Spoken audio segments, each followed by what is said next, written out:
আসসালামু আলাইকুম রহমতুল্লাহ। আশা করি সকলেই ভালো আছেন। রান্না বাড়া করতে আমার খুব ভালো লাগে, এই জন্য বেশি বেশি রান্না করি।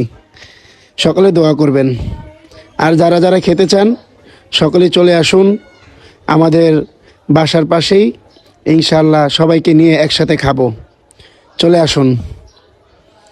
আজকের রেসিপি হচ্ছে গরুর গোশ এবং সবজি দিয়ে খিচুড়ি। খুব মজাদার খিচুড়ি। দেখেন, দেখলেই জিভলায় পানি চলে আসে।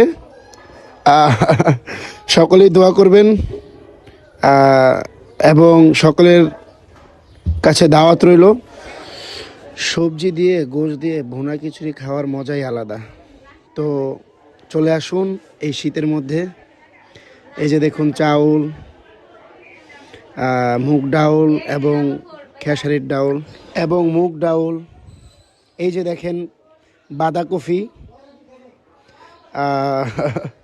কত সুন্দর দেখতে বাঁধাকপি, এবং টমেটো, কাঁচামরিচ, এই যে টমেটো,